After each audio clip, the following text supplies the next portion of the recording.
mag-subscribe na. Bakit ba naman dyan ka Jumedjarbox kasi kulot? Dito ako inabot Lex Mahirap naman kung pipigilan ko. Ay sasabog na ito sa short ko. Sige na Bogart, magsorry ka na kay kulot. Kawawa naman. Naudlot pa yung tawag ng kalikasan. Nabukulan pa. Sorry na nga boy kulot.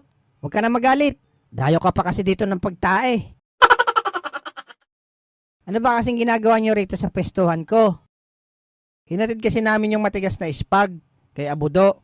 Tapos, napadaan kami dito. Lex, dahil nandito na rin tayo, maghanap na tayo ng gagamba. Diba, yun nga pinunta natin dito? Oh, sama na natin to si Kulot.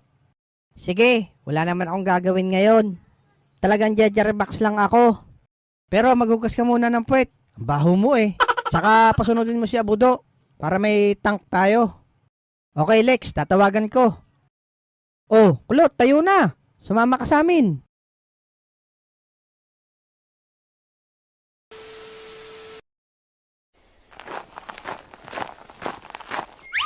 Ayos Ang angas talaga dito sa gubat, no? Ang tahimik.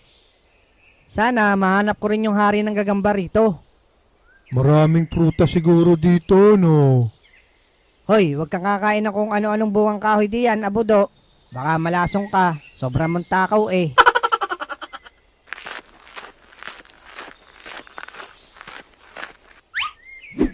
Ito, may nakita akong gagamba, Bogart. Nako, malit lang yan, Lex. Hindi yan mananalo. Gagawin lang yung food trip ng mga kalabanan. Ay, ganon. Tara, Budo, sunod ka sa akin dito. Lex, dito naman ako sa kabila maghahanap.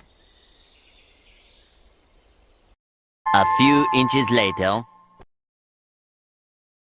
Ito, malaki siguro ito. Mukhang matibay ang sapot Pag ganito, mga lodi, susundan nyo lang yung sapot, paibaba, para makita nyo yung gagamba. Yun, eto, paibaba yung sapot. Sundan lang natin.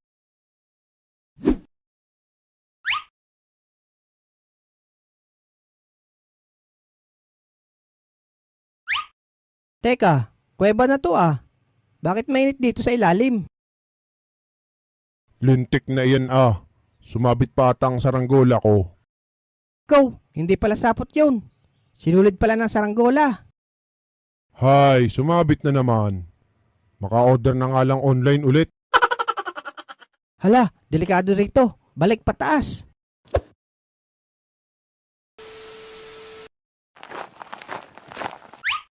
Ayun, Abudo. May sapot sa puno ng saging.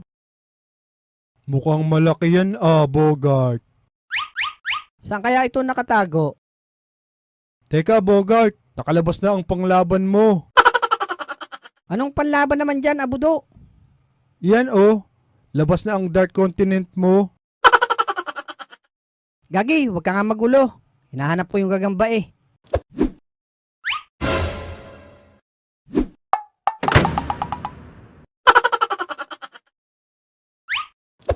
Buisit ka talaga, Abudo. Ay bakit ka naman sumunod doon? Ayan tuloy, nabali yung puno. Sorry, Bogart. May nakita kasi akong hinog na saging Sayang, nawala tuloy yung gagamba. Diyan ka na nga. Doon ako maghahanap sa kabila.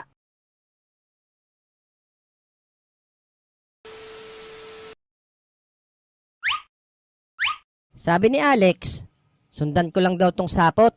Tapos, makikita ko na yung gagamba nito. A few inches later. Teka nga, nakailang minuto na ako sinusundan to Bakit hindi pa natatapos ata? Ayun pala, malapit na yung dulo. Botsyog siguro to, parang si Abudo. Ano to? Hindi naman gagamba to Parang bulok na rambutan. Dapat dito, pinapalo.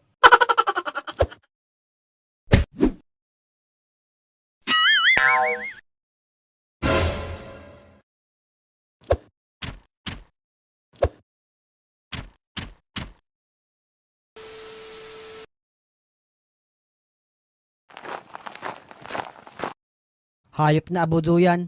Alam na mabigat sasabay ng akyat. Sayang tuloy yung gagamba. Ayun, may gagamba. Wow, ang laki nito. gagambang bahay. Ayos, may panglaban na ako kila Alex. A few inches later. Takbo na!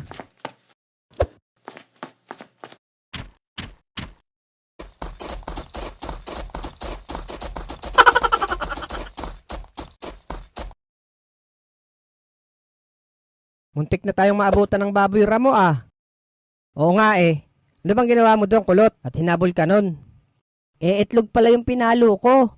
Kala ko, bulok na rambutan eh. O siya, tara na at paglabanin na natin yung mga gagamba natin.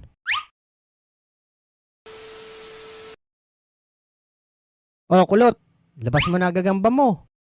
Yung sa akin naman, simpleng gagambang uno lang naman. Baka simpleng amoy tae. Oo nga ano, ayos ah, may pula sa likod. O di ba? Sabi sa inyo, simple lang eh. Ito na ang pinakamalakas kong gagamba, kulot. Putik na yan. Literal na bahay yung katawan ah. Gagambang bahay naman yan eh. Hindi lang ito basta gagambang bahay, kulot. May kubeta rin to sa loob. Grabe ba? Pati ba namang gagamba mo, Bogart? Weird. Oh, game. Ayan, paglabanin nyo na. Hoy! Wala ka magagawa sa akin, gagambang bahay! Ah, ganun ba? Tingnan na lang natin. Pagka ganitong kare-renovate ko lang. Kahit na! Mura naman pagkakagawa sa'yo! Ah, ganon ha? Simulan na natin.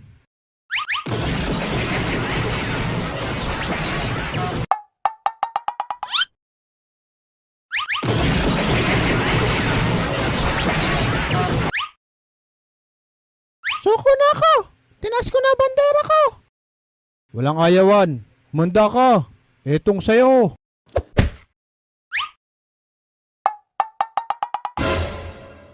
Naku, Bogart, nagpasok sa ilong mo yung gagamba.